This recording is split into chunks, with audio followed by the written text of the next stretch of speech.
Doctrinas peligrosas, la clase número 4, donatismo, siglos cuarto y quinto. Empezamos con la introducción, que nos habla de que el donatismo fue una controversia doctrinal particularmente compleja. La complejidad que tiene esta doctrina aquí es la siguiente. En el donatismo no es algo que sea totalmente una herejía, como fue, por ejemplo, negar la divinidad de Cristo o tener ideas contrarias a la triunidad, sino aquí es una cuestión de apreciación de cuál era la actitud de los cristianos ante la persecución que había en Roma. Desde el principio de la iglesia cristiana, recuerdan ustedes Hechos capítulo 15, hay un problema con la iglesia que tiene que ver con que algunos hermanos judíos querían que los cristianos se circuncidaran para ser sal. Esto ahora nos suena a una barbaridad, pero en los tiempos de la primera iglesia, esto fue una realidad con la que tuvo que luchar Pablo. En cada una de sus cartas está luchando con esta circunstancia fuertemente y escribe acerca de esta situación. Hoy vamos a revisar más adelante un escrito de una carta de Pablo que habla de este tema. Entonces vamos a empezar con este momento donde el donatismo surge como una controversia sobre, este es el punto que debemos subrayar ahí, por favor, sobre la pureza, una controversia sobre la pureza de la iglesia tras la persecución que sufrió en un momento dado de la historia del cristianismo. Hay una persecución y algunos hermanos querían que hubiera mucha pureza. El contexto histórico, que es el punto número 1 que vamos a tratar aquí, el contexto histórico tiene que ver precisamente con esto. A preguntar tanto al público que tengo aquí como a los que tenemos acá y vamos a empezar con el público que tenemos aquí, con los alumnos que están presencial. ¿Qué es lo que saben ustedes de la persecución de los primeros cristianos? ¿Cuál es la imagen que más nos queda en la mente? Que mientras más los oprimían, Ajá. más se reproducían, más crecían, más, o sea, no los aniquilaban. No los aniquilaron, es una imagen bonita, ¿no? Porque se habla de una fe muy firme. Ahora, de los que están en Zoom, una imagen no tanto como literaria, como la que acaba de decir Adriana aquí, sino una imagen más como de qué es lo que pensamos cuando decimos persecución de los primeros cristianos. Hay algo ahí, una figura que es muy famosa. ¿Qué les pasaba a los cristianos por ser cristianos? ¿Quién se los comían? Vamos más. A ver, alguien acá en Zoom, prenden su cámara, dejen ver si las tengo habilitados, no sé si, sí están habilitados para participar. ¿Alguien recuerda de los que están? En la arena del Sano. Sí, adelante, sí, Gabriel. La arena, ¿verdad? ¿Qué pasaba en la arena? Una figura, son los leones que se los están comiendo, ¿verdad? Entonces, esa, como dijo ahí bien Gabriel, esa es la figura que tenemos.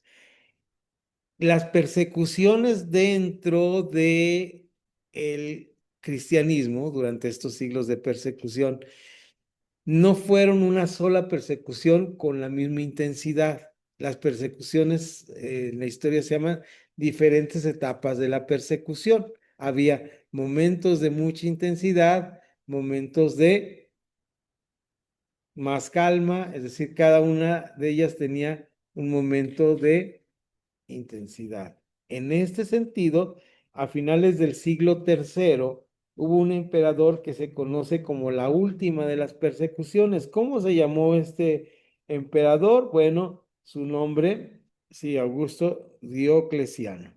Todos eran Augusto, es el nombre que se... Augusto Diocleciano, ¿sí? El nombre de él es Diocleciano. Estamos preguntando porque ahí tienen unos papelitos los alumnos aquí y ustedes no lo tienen, pero a los que están acá en Zoom, pero era Diocleciano. Entonces, esta persecución fue la persecución diocleciana y fue a finales del siglo III. ¿Qué pasó en esta persecución? Voy a citar aquí uno de los historiadores más importantes. Dejo la bibliografía hoy en los escritos que les mando cada mes, ya ve, cada semana, perdón, que estamos subiendo este PDF que va subiendo, ¿no? Que va subiendo de volumen, ya tiene índice ahora, está tomando una forma de un manualito que va a ser muy útil para revisar en clases posteriores. Y dejo esta bibliografía aquí que es de Justo L. González. Justo L. González es un escritor, vamos a decir, el referente más importante de la historia del cristianismo. Leo textualmente la cita, la tienen ustedes ahí en su hojita, está en la hojita número 1. Y si me ayudas, Adriana, a leerla, por favor, está después, donde dice 4.1, dice, tiene unos puntitos entrecomillado fuerte para que te escuchen acá los alumnos. La iglesia gozó de la relativa tranquilidad. Adelante todo el párrafo. Durante la persecución. A ver, permíteme un segundo. ¿Lo escuchan? Levántenme si está siendo escuchado en el micrófono. A ver, no veo manitas arriba. ¿Sí? ¿Se escucha bien, Moni? Ok, sí. Sí, sí se escucha. Adelante, está bien, vamos. La iglesia gozó de relativa tranquilidad. Durante la persecución de Diocleciano surgieron las circunstancias que dieron origen al donatismo, pues algunos cristianos llamados traditores entregaron las escrituras para evitar castigos y posteriormente los donatistas les negaron la posibilidad de reintegrarse al servicio cristiano. Hasta ahí. Bien. Ahí esta cita de Justo L. González nos dice que viene una persecución muy grande. Esta persecución en principio no era tan fuerte. Hagan de cuenta que era un político romano, señor, les dice, Diocleciano, les dice, miren, les voy a dar un chance, no los voy a mandar a morir con los leones ni en la arena del circo, pero entréguenme por favor sus Biblias, entréguenme todos sus libros, sus escritos que tienen y vamos a perdonarles la vida. Algunos de los pastores y líderes dirigentes de esta época lo que hicieron fue entregarles los escritos a ellos, ¿no? Les entregaron los escritos y a estos, como dice ahí que le llamaron, como nos dice Justo L. González, que le llamaron traditores. ¿Qué quiere decir? Que entregaron los que entregaron. Es una palabra latina que quiere decir los que entregaron. ¿Quién fue Donato? Porque recuerdan que estamos en el donatismo. Entonces aquí vemos que los datos biográficos son muy limitados, no se conoce mucho de él. La mayor parte de la información disponible proviene de sus opositores como San Agustín. Donato vivió a finales del siglo III. En esa época vivió Donato. Es conocido por Agustín con un nombre que es Donato de Casea Nigrae, que es en latín la casa negra. Esa era la traducción así literal, Casea Nigrae. Los que están ahí apuntando no se apuren tanto por escribirlo, ahí en los papelitos va a venir la información. Este hombre no es muy conocido, ni se sabe mucho más que por lo que escribe Agustín. Agustín creo que escribe más de él que lo que sabemos de su biografía, o lo conocemos por esto. Y este hombre, como muchas de las doctrinas peligrosas, el autor de la doctrina no fue tan duro como es sus seguidores. Por eso hay una frase que no sé si está bien decirla con los cristianos, pero ustedes perdonen por mis atrevimientos, pero se dice que eran más papistas que el Papa, ¿no?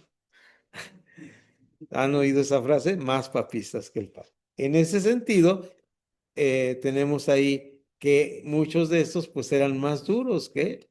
En el caso de los cristianos tenemos a un hombre que es Calvino, lo vamos a ver más adelante en la historia del cristianismo, y los seguidores de Calvino eran más calvinistas que Calvino. O sea, aquí se aplica esta regla a Donato.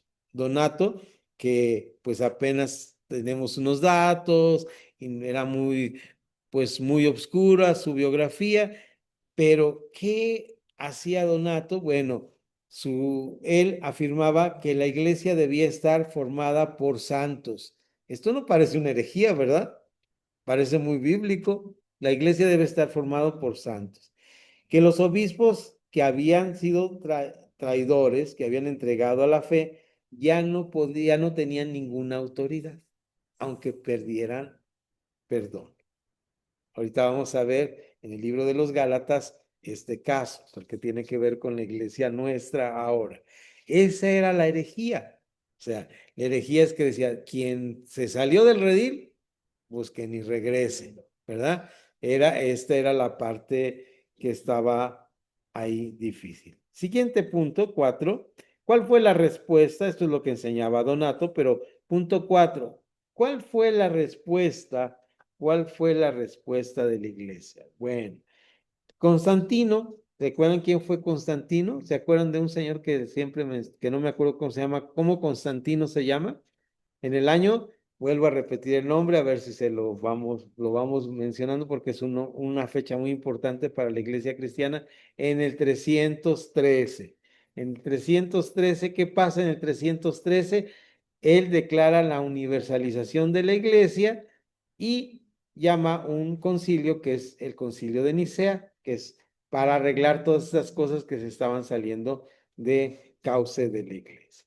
Constantino intentó resolver la disputa mediante varios concilios, no solamente uno, citó a varios concilios para resolver. Los tribunales eclesiásticos, los meros jefes, fallaron contra Donato y sus seguidores, que dijimos que eran más de hueso colorado que el mismo Donato. Sus seguidores eran así bien firmes. Pero estos rechazaron la decisión. ¿Quiénes? Pues los donatistas rechazaron la decisión. Como resultado, el cisma continuó durante más de un siglo. 100 años duró esta división en la iglesia. Aquí aparece una frase que es muy importante recalcar. ¿Qué es la palabra cisma? Vamos a preguntar a nuestros oidores de Zoom, ¿qué les suena a cisma?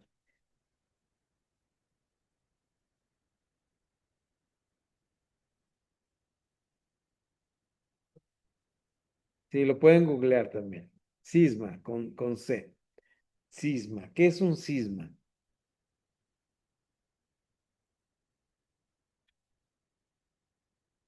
Ruptura, división, Ruptura. separación. Es una separación. Dice que es un movimiento brusco y repentino, ¿Qué? Un cisma. Por ¿no? eso, de ahí Bueno, viene algo la así. palabra, es una palabra latina, de ahí viene la palabra sismo. Por eso decía, ¿qué les suena cisma? En lingüística es muy importante relacionar de esta manera las cosas, ¿no? Cisma es un movimiento brusco, repentismo, y aquí Adriana nos dijo una ruptura. Los cismas en la iglesia cristiana son lo que van a marcar la historia de la iglesia. ¿Cuál sería el primer cisma? Pues el primer cisma, fíjense ustedes, fue en el año 70. Todavía se estaban escribiendo los testamentos. Y este cisma se conoce así, con este nombre, aunque los historiadores dicen que no tuvo que ver nada, no tuvo que ver nada con la palabra concilio. La palabra concilio quiere decir conciliar, ponerse de acuerdo. Y fue en el año 70 y fue en la ciudad de Jamnia, una ciudad, un puerto en Israel que se llama Jamnia. Este concilio no fue hecho por los cristianos, sino por los judíos que habían sido cautivos por Roma. Ellos se levantaron, estamos regresándonos del siglo IV y V, donde estamos para recordar lo que es un cisma. Ellos decían que el cristianismo y el judaísmo era la misma cosa, era el problema que tenían aquí. Lo vamos a ver ahorita más adelante en la lectura que vamos a hacer del libro de los Gálatas. Ahí, en este libro de los Gálatas, estamos hablando de esta circunstancia, ¿sí? De esta circunstancia. Entonces, ¿qué es esta circunstancia? Pues de que los judíos querían que se circuncidaran y los cristianos decían, no, nosotros somos gentiles, no necesitamos la circuncisión. ¿De acuerdísimo? Entonces, en este concilio, que ¿cómo se llamó? Concilio de Jamnia. ¿En qué año? En el año 70. Los judíos se reúnen y dicen, los cristianos no son lo mismo que los judíos. Y aquí viene una parte muy interesante. Desde entonces los judíos separan. ¿Cuál era la palabra? Que dijo Moni, que dijo Adriana, cisma. Hubo el primer cisma en el año 70, se separan, dicen los judíos y los cristianos no somos la misma cosa. Los judíos todas las mañanas, bueno, algunos judíos todas las mañanas oran y piden porque Dios destruya a sus enemigos, los gentiles y los cristianos. Qué fuerte está eso, ¿no? Qué fuerte está esta parte. Claro, bien, sí. Y vaya, bueno, ahí lo dejamos. No es una cuestión política aquí, es una cuestión de historia. No estamos hablando en contra del pueblo de Dios, estamos hablando en contra de Israel, menos, perdón, Israel. Aquí tenemos a Israel. No, estamos hablando de algo que un grupo de judíos sienten que por culpa de los cristianos, los romanos, los atacaron, destruyeron, y hay una imagen que es muy famosa, que es un relieve en las puertas de Roma, donde va en el año 70 unos soldados cargando ay, se me fue el nombre, candelero, perdón, candelero, iba a ser calendario, pues no es calendario, ¿verdad? Candelero, el candelero de los 7 brazos. ¿Recuerdan ese candelero de los 7 brazos? Ese lo van cargando en la entrada de Roma. ¿Cuándo pasó esto? Después de que murió Pablo. Pablo murió entre el año 60 y el año 66. Pablo murió en Roma por los romanos. Los romanos estaban en contra, ya lo vimos la clase pasada. ¿Recuerdan ustedes? Entonces seguimos adelante. Este es algo que la iglesia respondió y el teólogo más importante, aquí vamos, el teólogo más importante que vamos a tratar más adelante un poco acerca de él es Agustín de Hipona, ¿sí? También conocido en historia como San Agustín. San Agustín es un teólogo tanto cristiano como católico, porque fue antes de la católisis, por ahí así. Entonces él tiene muchas referencias al cristianismo. Aquí hay algo muy importante que a veces como que no alcanzamos a entender bien. El cristianismo pasó por el catolicismo. Fue una etapa del cristianismo que fue en declive, como lo dijimos hace rato en la clase que tuvimos antes, pero es una etapa y tenemos que aprender que de esta historia tenemos que ir aprendiendo cosas. De tal manera que el teólogo más importante fue Agustín, que él dijo que la validez del ministerio de los sacramentos no dependía de la perfección moral de los ministros. A esta frase que acabo de leer, y voy a repetir una vez más, y va a venir en los escritos, leámosla con atención, porque no está dando permiso para pecar. Pablo mismo dice, ¿qué pues diremos a esto? Hablando de la gracia, en Romanos 6, perseveraremos en el pecado para que la gracia abunde de ninguna manera. No es un permiso para pecar, sino dice aquí muy preciso San Agustín o Agustín de Hipona, la validez del ministerio y de los sacramentos, el ministerio y los sacramentos. ¿Qué es el ministerio? El trabajo que yo ejerzo. El ministerio es el trabajo que yo ejerzo. La validez no es porque yo soy santo. Los sacramentos, estamos hablando de la cena del Señor y del bautismo, ¿verdad? Para nosotros los cristianos. Entonces, esta validez de los sacramentos está en eso. No por esto está ahí. Aquí quiero contar una historia que sucedió en una iglesia que ustedes no conocen. Vamos a cerrar el aire aquí nos está enfriando la oreja. Bueno, una iglesia que ustedes no conocen y esa historia pues es una narrativa, ¿verdad? No tiene que ver nada, no está en el escrito, pero se las quiero contar tanto a los de Zoom como... pero que Moy papá sí conoce y mi esposa conoce porque es la iglesia donde ellos se convirtieron y un amigo mío, Arquímedes Domínguez, y yo fuimos a predicarle a los jóvenes de esa iglesia. Cuando fuimos a predicarles, algunos hermanos de ahí, hay varias historias interesantes sobre esta comunidad San Pablo, de la misión de la iglesia Gilgal. Algunos de los hermanos de este lugar se convirtieron, pero algunos que se convirtieron por la predicación de los jóvenes que estaban predicando, que eran de los jóvenes que fuimos a hablar, se convirtieron y se bautizaron algunos de los hermanos que estaban ahí por la predicación de los jóvenes que nosotros fuimos a hablar. Les hablamos del evangelio. Muchos de ellos eran de familias cristianas, como mi esposa.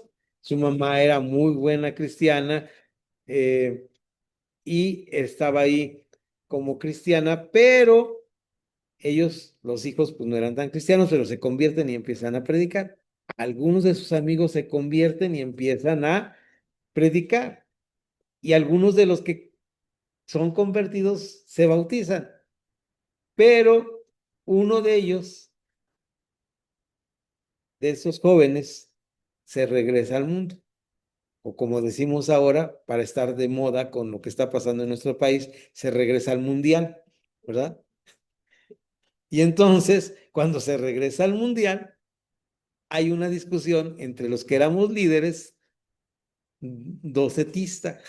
Nos volvimos, yo no sabía ni había, cuando todavía no iba al instituto en ese momento, pero fíjense cómo se repite la historia. Es por eso cuento. Y la discusión, ¿cuál creen que era? Si la conversión de este era válida y el bautismo de este, que ahora era cristiano, no había fallado él, pero ¿quién le predicó? Sí, ya había fallado. ¿Se entiende esto?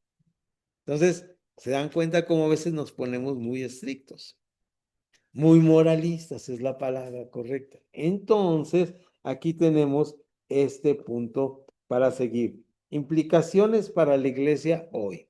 Vamos a las implicaciones para la iglesia hoy porque esto está un poquito largo. Ok.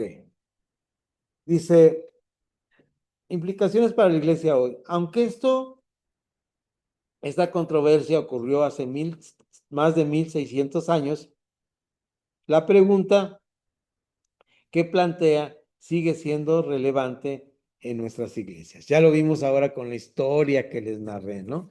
Con esa historia, sigue siendo relevante. Aquí hago una pausa. ¿Ustedes conocen alguna historia parecida de alguien que le hayan predicado, pero que quien le predicó ya no está en el evangelio? Es una historia recurrente, ¿no? Sí, sí. Y podemos hacernos esta pregunta. Y toma validez lo que dijo Agustín de Hipona, que el ministerio y el sacramento son más importantes que quien lo hace. Porque lo vamos a ver en Gálatas ahorita, que estos somos simplemente instrumentos de algo que es santo y sagrado. Que nosotros debemos ser santos y sagrados, consagrados a Dios, pero que somos humanos y que podemos tomar decisiones equivocadas. Muy mal hecho, no estamos aprobando esta circunstancia, pero sin embargo es importante decir que esto no demerita el sacramento. Ahora, no estoy tan seguro si estos donatistas estaban discutiendo acerca de esto que estaban haciendo. Ellos discutían algo muy interesante, decían, quien falló entregando los libros sagrados al emperador Diocleciano, ellos ya no pueden regresar a ser ministros de Dios. Esta discusión también se da. Esta discusión también se da. Porque hay muchos ministros que han fallado. Bueno, todos creo que hemos fallado, ¿verdad? Pero hay unas fallas como ministros que son muy graves. No porque haya fallas menores o mayores, sino porque como somos representantes y damos un ejemplo a las personas, si nosotros hacemos algo Pues yo por eso ya no me compré el nuevo iPhone, ¿verdad? Tengo que ser ejemplo a los hermanos de austeridad republicana, ¿no? Entonces, en este sentido, dando ejemplo, no podemos estar siendo unos libertinos, ni podemos estar siendo alguien que damos mal testimonio. Los que somos servidores tenemos que tener la valentía de decirle, mira, todos los que están aquí en Zoom, aquí está mi esposa está ¿cómo se llama? En el grupo de WhatsApp de nosotros, pueden preguntarle si lo que dijo el maestro Nahum es verdad o no, ¿verdad? Ejemplo de lo que pasó, se lo perdieron los que no vinieron a la clase, pero no, ustedes no. Les conté mi currículum académico, ¿no? Entonces, ¿cómo lo pueden comprobar? Preguntando, ¿es cierto lo que él dijo? ¿Verdad? Entonces, de esta manera nosotros, dice Pablo en 2 Corintios, lo cito de memoria, puedo estar equivocado, son los primeros capítulos, dice en 2 Corintios, no damos a nadie ocasión de tropiezo para que nuestro ministerio no sea vituperado. Antes bien nos recomendamos en todo como ministros de Dios y empieza todo, en mucha paciencia, en longanimidad, en dominio propio, y empieza este bonito capítulo defendiendo su ministerio, pero fíjense bien qué interesante, no damos a nadie ocasión de tropiezo. Este es el reto, ¿sí? Porque no dice si estamos haciendo algo malo, porque aquí viene la subjetividad de lo que es malo o lo que es bueno. Dice que no se sienta tropezado, que no se sienta piedra de tropiezo. Jesús dice por ahí en Lucas, mejor le fuera atarse una piedra de molino y echarse el que haga fallar a uno de estos pequeñitos. De tal manera que estos donatistas están aquí hablando de esto, pero tiene implicaciones para nuestra actualidad. Tiene una implicación muy, muy, muy compleja para nuestra actualidad. Ahora, aquí el donatismo es más o menos sencillo. Resumo que era el donatismo. El donatismo era una forma de pensamiento donde los hermanos creían que los que habían en la persecución negado la fe, no podían ser ministros, porque fue una persecución muy pequeña. La persecución donatista fue una persecución sumamente pequeña, ¿sí? ¿Les faltaron hojas? ¿No repartí las suficientes? Perdón, no sé en qué momento te la robé. Bueno, perdón. Entonces, hacemos aquí nuestra pausa. Pregunto ahora aquí a nuestro público de Zoom acerca de el donatismo, si hay alguna pregunta, si conocen algún caso, qué les parece el tema, por favor, alguien nos comenta acá y luego pregunto acá al público para hacer nuestra respectiva pausa de para estar a tono con no irnos al mundial de medio tiempo, ¿verdad? Entonces, vamos a hacer aquí una pregunta. Aquí, hermanos, vamos a ver quiénes están. Ahora los veo bien, los veo más chiquitos que de costumbre, pero este, ¿qué opinan? Voy a hacer preguntas. Este, me imagino que es Raúl el que no nos cambiamos el nombre, ¿verdad, Raúl? Pero estás ahí. Gabriel ya participó, Viri está ahí, hermana Rocío, bien, sí, ya te vi, Raúl, por ahí, perfecto. Entonces, ahí estás bien. Entonces, Moni ya participó, Yair, Carla, Aurora, ayúdanos un poquito, Aurora. ¿Cómo ves tú? ¿Crees que una persona voy a poner el ejemplo, que hubiera una persecución, fíjese bien, para que lo piensen bien aquí y lo sigan pensando allá y también que lo sigan pensando, ahí sigue en la lista, no estoy escogiendo, que sigue, voy hacia la derecha, Janet, velo pensando, si hubiera una persecución como de 2 años, así rapidísima, ¿verdad?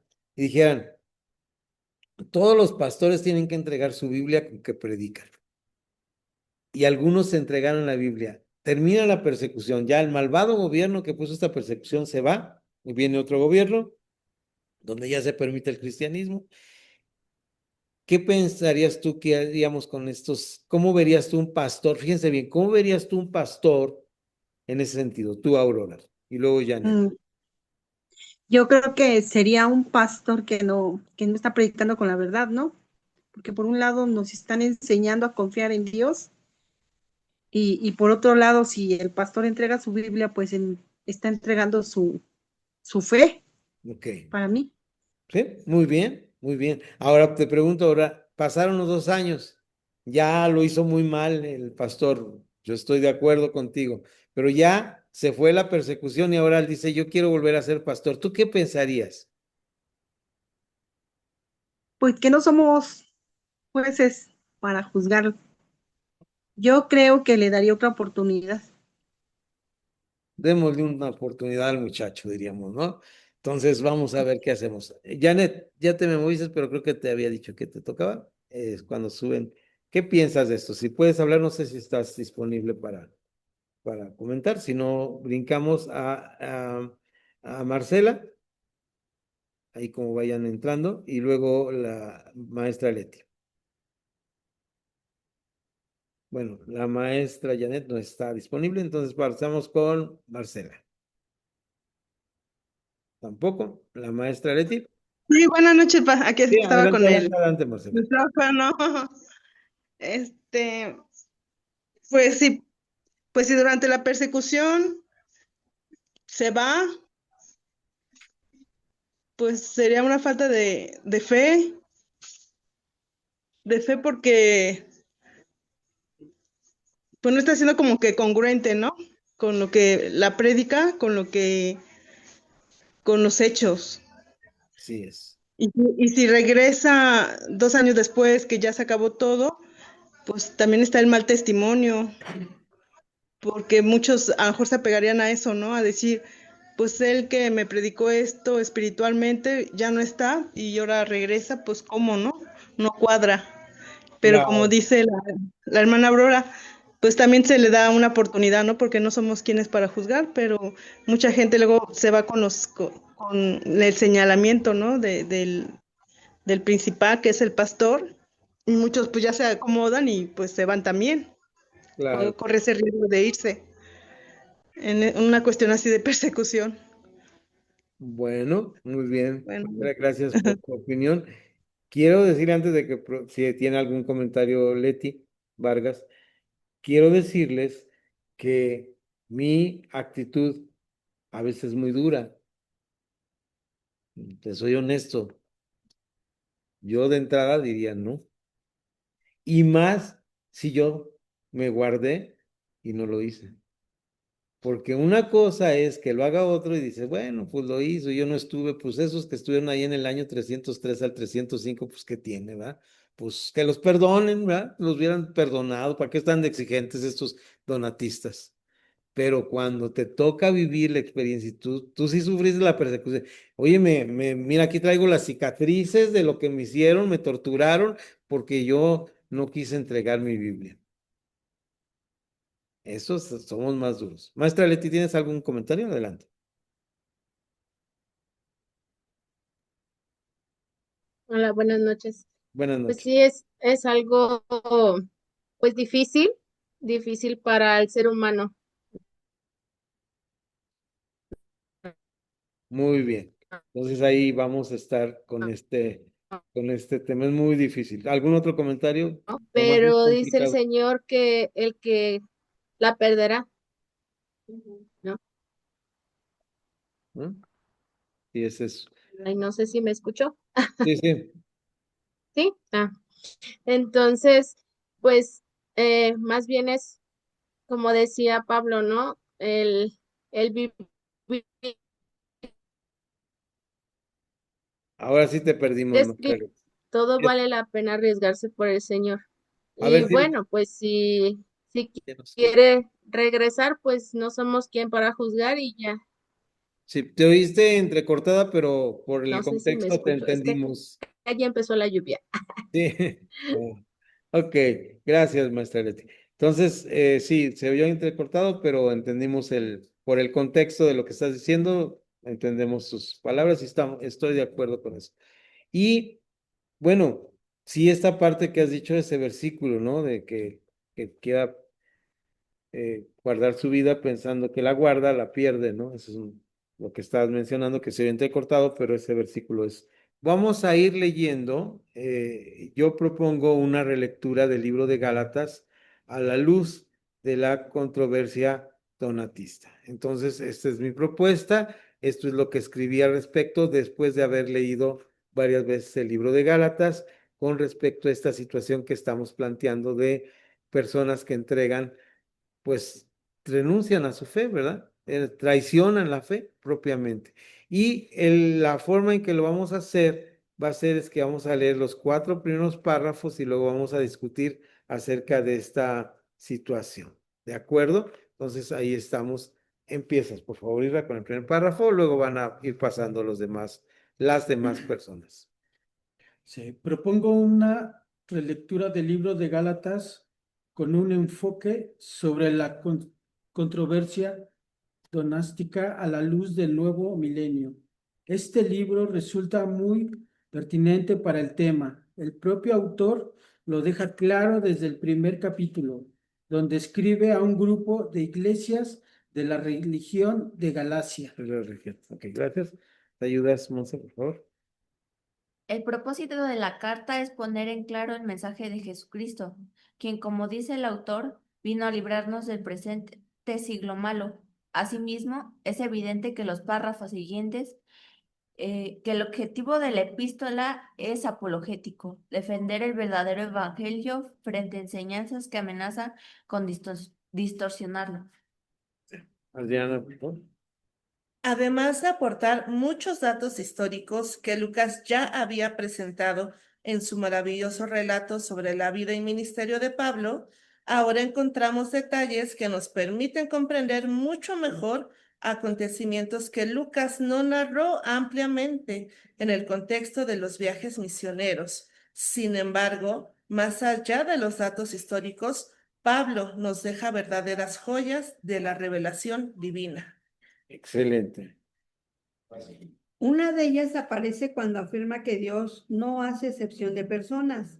Más adelante se enfrenta a una cuestión distinta, pero relacionada: si somos salvos por gracia, ¿qué vamos a hacer con nuestra carne? Si el pecado ya fue vencido, ¿cómo podemos seguir edificándonos sobre aquellos que han sido destruidos? Muy bien, aquí ya tenemos la lectura de estos primeros, vamos a decir, párrafos donde nos presenta cuál es la situación, ¿no? La situación es que es una carta que está escrita en el primer siglo que tiene que ver con el siglo presente y tiene que ver con la actitud que nosotros tomamos ante los demás, ante el pecado y ante las fallas. Ahora, vuelvo a repetir, el pecado es el pecado, pero bien, como me decía ahorita Isra hace un momento, el Señor Jesús tuvo compasión del pecador, ¿no? Y tenemos ahí el ejemplo de la mujer adúltera. Y este es un ejemplo muy pertinente para esto que estamos hablando.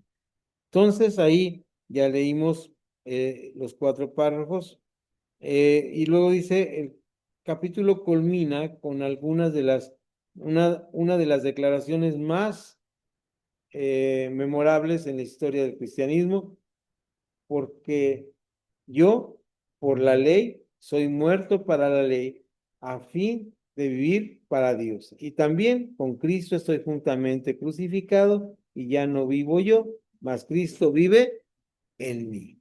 ¿Verdad? Entonces, esta declaración es muy pertinente a lo que estamos hablando aquí, y es, ¿qué vamos a hacer con ese tipo de personas? Pero vamos más allá. Vamos a seguir profundizando un poco más sobre el tema. El libro de los Gálatas es un libro muy interesante. Este libro hace una pregunta de fondo y la pregunta de fondo es, ¿cómo vivir la vida cristiana? ¿Debe el creyente confiar en sus propios esfuerzos para alcanzar la pureza o vivir bajo la gracia de Dios? Esta es la pregunta que se hace. ¿Cómo debo hacer esto?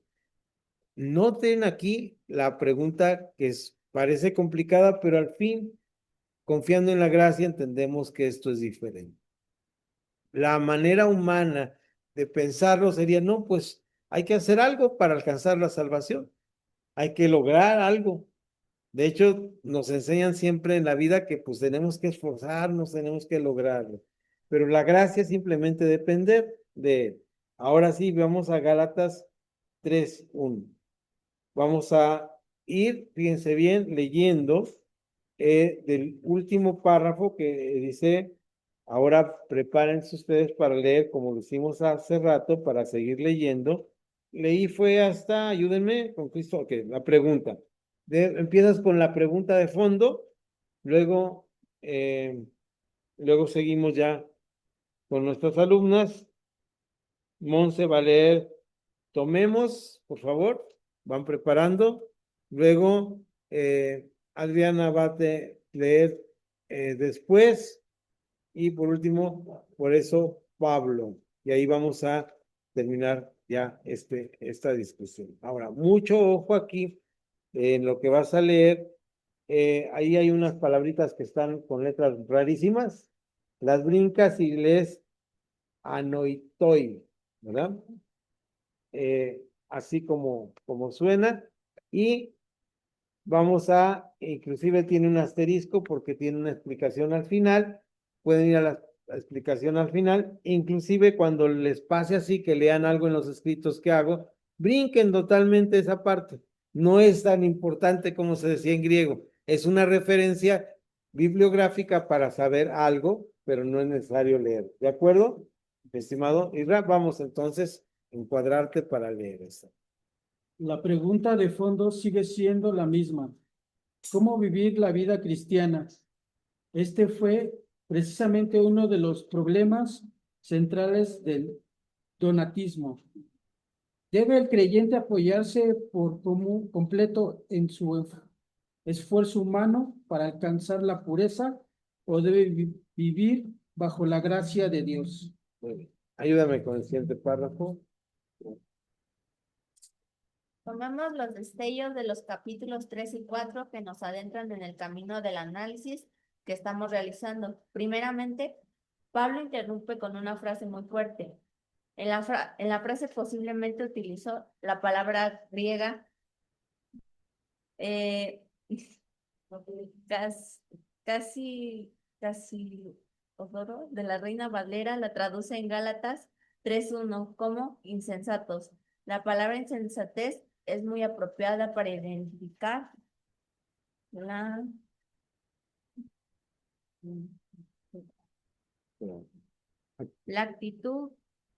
actitud de los Gálatas. Viene del latín y literalmente significa sin cesos. No se trata de ignorancia, sino de una falta de racionalización espiritual respecto al tema de la gracia y la santidad. Gracias. Vamos a aguantar un poquito para ver los últimos párrafos. Vean ustedes qué interesante, ¿no? Regreso para acá a la cámara. Vean ustedes qué interesante resulta que en el tema de los Gálatas, lo que nos está explicando aquí Pablo es que es muy importante que a ellos les llama insensatos, ¿verdad? Falta de seso. Y al final les dice que habiendo empezado en la carne, van a terminar en el espíritu. Ahorita lo vamos a leer en los versículos siguientes y voy a tratar de hacer un resumen de esto que escribí. Y esta parte es muy interesante porque cuando estaba yo redactando esta parte de esto de sincesos, me estaba recordando que mucho tiempo yo estuve hablando de este versículo y les decía que era sin la cabeza, ¿verdad? Que hacemos las cosas sin la cabeza. Y encontré esta frase interesante que me llamó mucho la atención de Pablo, que dice que no es no se trata de ignorancia, sino una falta de racionalismo espiritual. ¿Qué es esto de racionalismo espiritual? Es una actitud de no pensar la fe, simplemente estarla viviendo, actuando como si nada. Ahora sí, Adriana, vamos a... Después de esto, Pablo nos habla del punto central, diciendo, ciertamente en otro tiempo, no conociendo a Dios, servías a los que por naturaleza no son dioses, mas ahora conociendo a Dios, o más bien siendo conocidos por Dios, ya que eso implica la santificación dada por Dios y no por nuestra parte. Encontramos aquí un tema central en la discusión de la controversia donatista, el contraste entre una santidad producida por nuestras propias fuerzas y la santidad provista por Dios. Muy bien, aquí vamos a hacer un alto antes de leer el último párrafo. Vean, una distinción muy importante que nos está haciendo aquí es la frase que nos acaba de leer Adrián. Una santidad que está como producto de que seguimos a Dios y una santidad que surge de nosotros mismos. Esa es la distinción que vamos a hacer. Adelante, hermana Soledad, por favor, con el último párrafo. Dice, por eso Pablo termina haciendo una distinción entre no seguir las obras de la carne, sino buscar el fruto del Espíritu. La libertad que es Cristo nos hizo libres. Debemos dirigirnos como cristianos al fruto del Espíritu y reconocer que esta actitud de santificación es provista por Dios. El último versículo del capítulo 5 nos exhorta a no hacernos vanagloriosos ni provocarnos unos a otros, ni envidiarnos mutuamente. Por eso les pide a sus oyentes, hermanos, si alguno fuere sorprendido en alguna falta, vosotros sois espirituales, restaurarles con el espíritu de mansedumbre. Gracias, ese es Gálatas 6:1. Ahora, ahí lo que leyó la hermana Soledad, encontramos un asterisco que nos refiere a una cita bíblica. Voy a pedir acá a nuestro auditorio de Zoom que busque Efesios 2, 8 y 10. Alguien que lo tenga, por favor, nos lo dé, lo lee. Es un versículo muy conocido, pero muy interesante al respecto. Yo Porque, aún, porque por gracia sois salvos, por medio de la fe, y esto no de vosotros, pues es don de Dios, no por obras para que nadie se gloríe, porque somos hechura suya, creados en Cristo Jesús para buenas obras, las cuales Dios preparó de antemano para que anduviésemos en ellas. Gracias, Viri. También alguien por ahí una voz de varón oí. También vuélvelo a leer para que nos quede bien clarísimo esto, por favor. ¿Quién era? Si eran dos yo voces. aún, Adelante. dice 8 y hasta el 10, ¿verdad? ¿Sí me escuchas, Naún? Sí, adelante, adelante. Ok, dice, Dios los salvó por su gracia cuando creyeron. Usted no tiene ningún mérito en eso, es un regalo de Dios. La salvación no es un premio por las cosas buenas que hayamos hecho. Así que ninguno de nosotros puede jactarse de ser salvo, pues somos la obra maestra de Dios. Él nos creó de nuevo en Cristo Jesús a fin de que hagamos las cosas buenas que preparó a nosotros tiempo atrás. Ok, ya son dos traducciones diferentes, dos revisiones diferentes y nos hablan de lo mismo. ¿De qué nos está hablando este tema? A ver, los que estamos aquí que oyeron lo que leyeron sus compañeros, que es un versículo conocido. ¿De qué está hablando claramente Pablo? La gracia de Dios viene para hacernos diferentes, pero una vez que somos diferentes, ya damos fruto de esto y no antes. Por eso en el libro de los Gálatas es claro cuando dice, y fíjense bien que está hablando a cristianos, que les dice muy claramente a estos cristianos, esto que están ustedes haciendo está mal, porque están tratando de vivir de acuerdo a la circuncisión. Y además, Gálatas insensatos, habiendo empezado en el espíritu, van a terminar en la carne. Y estos son los frutos de la carne. Y dice un montón de cosas que no está diciendo a gentiles, a paganos, a gente, le está hablando ya a cristianos. Dice, pero no busquen esto, busquen el fruto del espíritu.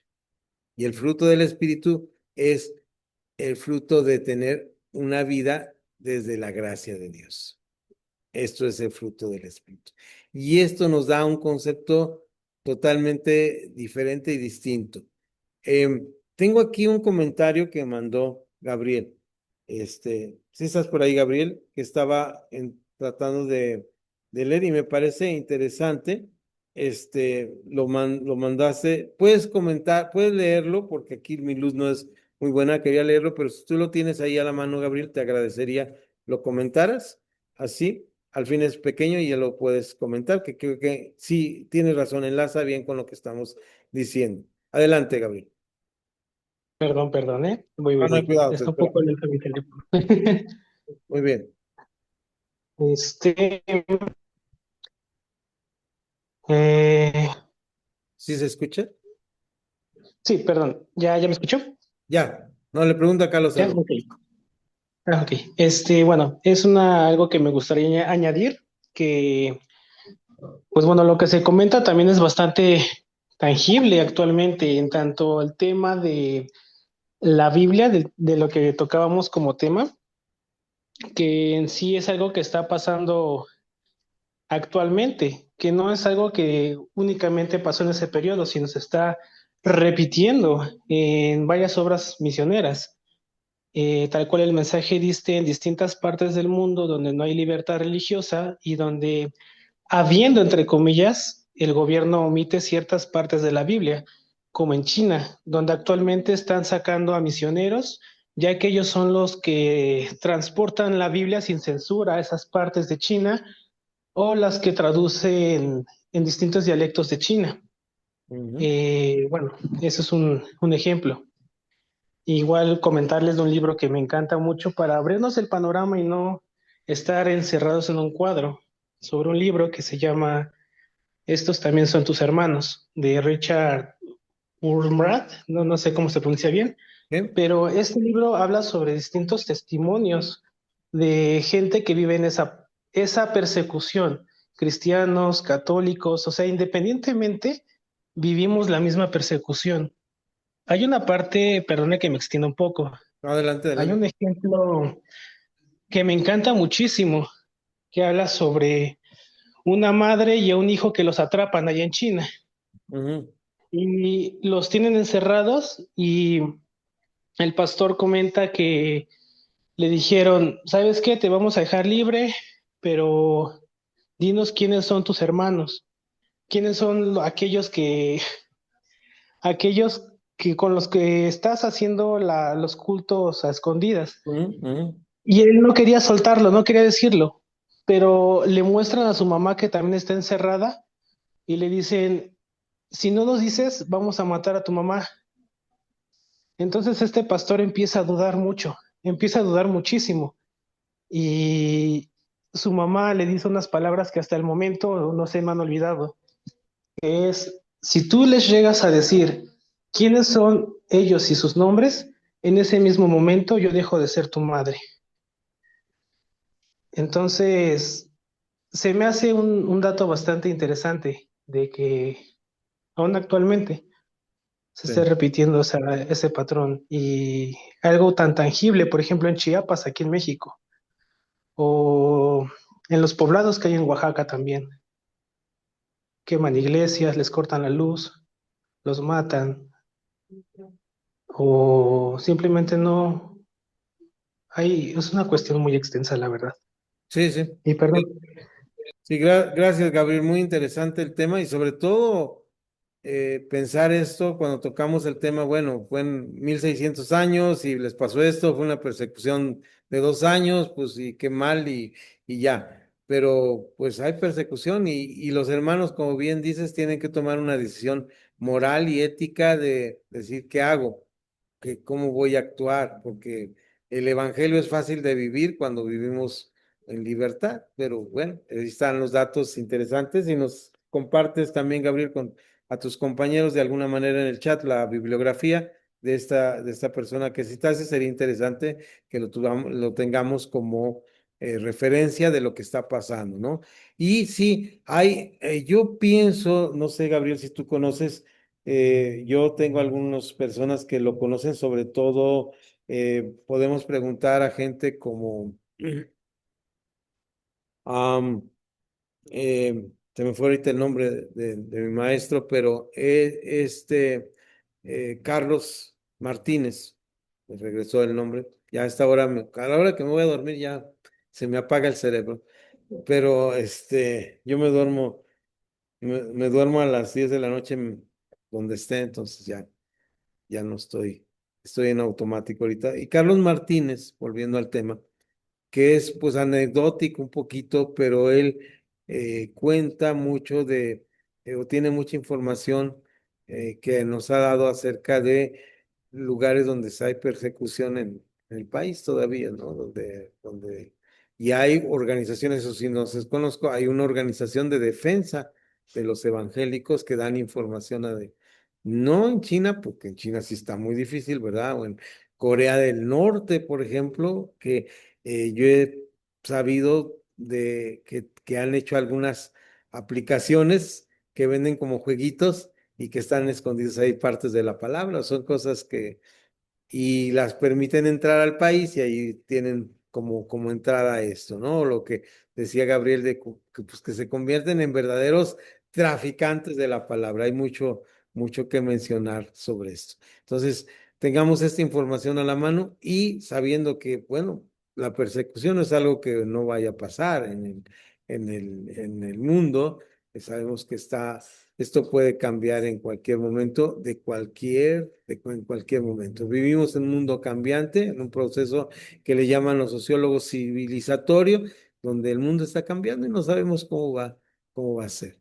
Todos quisiéramos que fuera miel sobre hojuelas el evangelio y que se predicara, pero ahorita voy a contar algo para finalizar, porque el tema lo da para esta parte, aunque no estamos hablando de donatismo, pero persecución, lo que causa la persecución. Adelante, Gabriel, vi que levantaste la mano, era para comentar algo más, adelante. Ah, no, sí, justamente igual añadiendo que sí, hay muchas formas en las cuales se introduce la palabra. Por ejemplo, me gusta mucho el término, bueno, no me gusta, sino el trasfondo que contiene las palabras que son cristianos de papel, comedores de Biblia, creo que son comedores de papel. ¿Por qué? Porque cuando los llegan a atrapar en China, las Biblias impresas luego las hacen en hojas de arroz Errores. Oh, y los atrapan y se las comen, se las comen, se las comen. yeah. Entonces es un término también bastante interesante.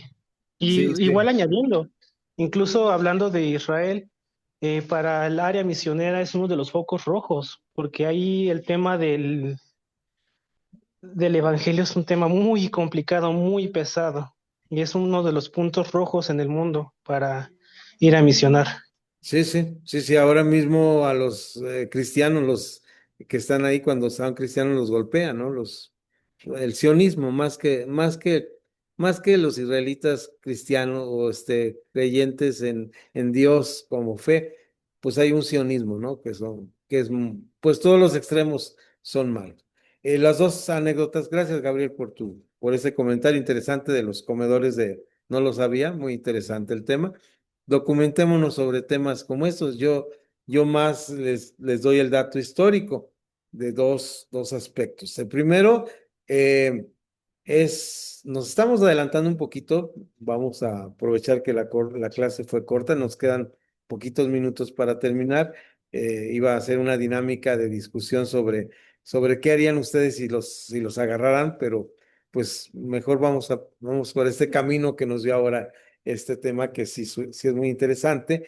Y adelantándonos un poquito a la historia, después de la reforma religiosa del siglo XVI, cuando le hablábamos con Raúl hace rato de que se le llamó protestantes, a los que protestaron en contra de las indulgencias, y vino los así llamados evangélicos o cristianos, ¿verdad? Por todo el mundo en diferentes denominaciones.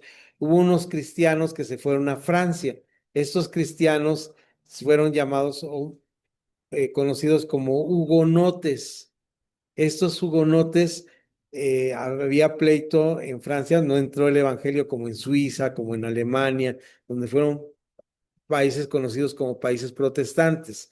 Dicho sea de paso, y aprovechando que ya me fui para el monte y ya no me regreso, estos países, fíjense, estos países son los que fueron más progresando. Esto se estudia en economía del mundo. Esos países fueron países civilizados e industrializados. Inglaterra, la reforma pues inglesa con la revolución industrial. Bueno, ya no me voy más al monte, regreso. Y regresando a Francia, fue un país que no fue tan fácil convencer del nuevo protestantismo, fue más católico, junto con Roma, países no tan civilizados como estos países. Qué curioso, ¿no? Y estos países como Francia trataban de impedir que la Biblia se tradujera y entrara a Francia. Y había unos hermanos que para llevarla se escribían la Biblia a mano y se la colgaban en el cuello con un lacito. Estos hermanos se llamaban colportores o portadores de la palabra. Me lo recordó ahorita con los de comedores de papel. Y estos colportores llevaban así la palabra y regalaban la palabra en Francia, los colportores franceses. La Sociedad Bíblica, en honor a ellos, a los primeros que mandó a América Latina a llevar la Biblia, se les llamó colportores. Si ustedes van a la Sociedad Bíblica y piden informes sobre los colportores, ahí está eso. Con eso cerramos el tema, pero quiero contarles algo sobre la persecución. La persecución es algo muy distante. Yo quisiera preguntar, ¿alguno de los que están aquí en público en la clase presencial, alguno de los que están en Zoom, han sufrido alguna persecución? Además de que nos digan cristianos, aleluya, algo un poquito más fuerte. Pues evangelizando acá. Sí, Sí.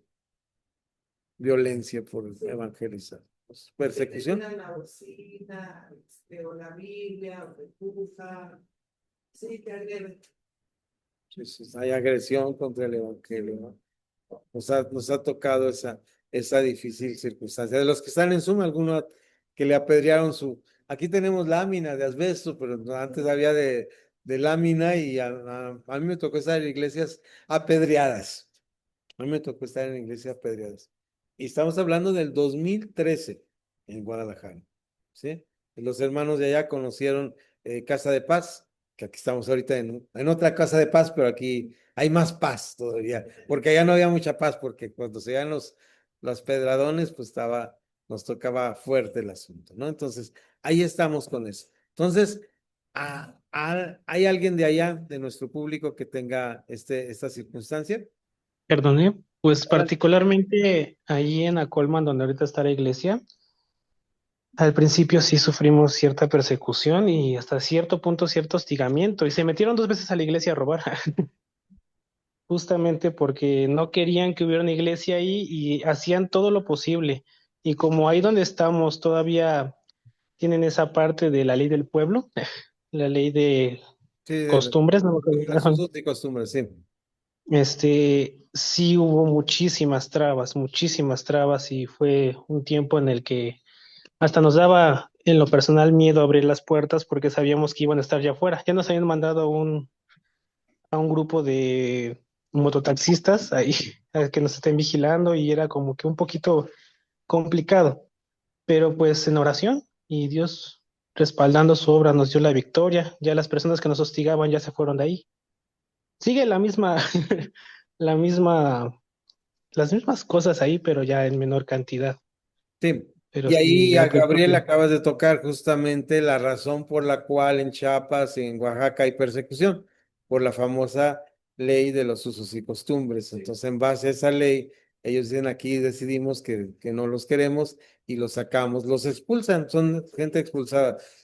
Tenemos migrantes o personas, como se dice ahora, personas en movilidad, cristianos por esta razón. Y a veces los cristianos aquí decimos, no, no pasa nada, pero sí pasa, sí pasa. Voy a ir a un detalle es una historia rapidísima, es una narración muy rápida. Se encuentra en el libro que se llama Pantano Ardiente de Bennett. Eh, este libro, Pantano Ardiente, no sé si aún se pueda conseguir este libro, pero pues si lo podemos socializar, en PDF sería muy bueno. Lo mismo el libro que nos recomendaste, Gabriel, si estuviera en PDF y lo compartes en el grupo, es muy bueno tener este tipo de libros de testimonio de persecución, ¿no? Porque nos fortalece y nos hace orar por los hermanos. Carlos Bennett escribe después de la Revolución Mexicana. Todos somos productos de la Revolución, somos post-revolución en México, y en este libro él escribe sobre un gobernador en el estado mexicano del sureste de Tabasco. Tabasco vivió un periodo muy interesante llamado el periodo del gobernador Garrido Canaval. Lo pueden googlear, ¿verdad? Garrido Canaval, él hizo lo que se llaman las Guardias Rojas. ¿Qué eran las Guardias Rojas? Las Guardias Rojas era un grupo de gente que vestía de camisas rojas y ellos perseguían a los que el gobernador decía que la Constitución mexicana dice que él podía decir en ese momento cuántos cristianos necesitaba o cuántas iglesias necesitaba en su estado. Y él dice que ninguna. Dice que ninguna, y lo primero que hace es, la capital del estado se llamaba San Juan Bautista, y le quita el nombre, hace un decretazo, ¿verdad? Y le quita el nombre de San Juan Bautista por Villahermosa. Entonces, San Juan Bautista se cambió por Villahermosa. La catedral que está en Villahermosa, que aún está ahí, la quita piedra por piedra y la pone en la orilla del estado. Ahí fue y la puso. Eso narra este libro de Carlos Bennett, ¿verdad? Pantano Ardiente. Ahí pone piedra por piedra toda la catedral. Ahí donde estaba la catedral lo dejó sin nada. Y a los cristianos les dice, si quieren vivir su vida cristiana, de la frontera, payasito, ¿verdad? El payasito fue él porque, y es una cosa terrible, Garrido Canaval es parte de la historia del cristianismo, y la iglesia en ese tiempo estaba mayormente la iglesia presbiteriana ahí, y los hermanos que quisieron, ¿qué se imaginan ustedes que hicieron? Pues aguantaron la persecución, no se salieron, se quedaron ahí y vivieron la iglesia desde la clandestinidad. Lo interesante de esta historia que acabamos de leer es que qué estado, de acuerdo al censo de 1990, o sea, hace muchos años, cuando yo era joven, ¿verdad? ¿Qué tantos son 1990? Pero, ¿qué tantos? Veintitantos años, ¿no? 26 años más 10, 36 años, decía que el estado de Tabasco tenía un 33% de la población era evangélica, mientras el resto de la república apenas tocábamos el 8%. Doy estos datos porque estos datos son más contrastantes, ¿verdad? Ahora, ¿a qué se debió esto? A que los que se quedaron eran verdaderamente cristianos y predicaban el evangelio. La persecución parece algo difícil de vivir, pero a veces fortalece la iglesia. La persecución hizo que la iglesia fuera, en las doctrinas bíblicas peligrosas, para cerrar, que estamos viendo, y en el donatismo que estamos viendo en el siglo IV y V, vemos un momento de persecución en la iglesia, una debilidad en las personas posiblemente ni siquiera les pedían que negaran su fe, simplemente dijeron, pues entréganos tu celular, y dijeron, pues lo entrego y aquí soy cristiano. Pero el problema no fue ese, sino que algunas personas, cuando se arrepentían, ellos no lo regresaban. Pablo dice, hermano, si tú te crees espiritual y conoces a alguien que falló, restáurale. ¿Qué es la palabra restauración? La palabra restauración es tratar de que regrese el hermano de donde sale. Esta parte en la vida es muy importante. Nuestra vida cristiana es un ministerio de reconciliación. No solamente reconciliación nosotros con Dios, sino reconciliación de nosotros con lo que están alrededor nuestro. A lo largo de la vida nosotros tenemos muchas fallas. Cada uno de nosotros cargamos diferentes equipajes con muchos problemas, pero que este equipaje no sea de dureza espiritual o de lastimar a otra persona. Hasta aquí dejo la grabación, pero no se me vayan porque voy a sacar la foto.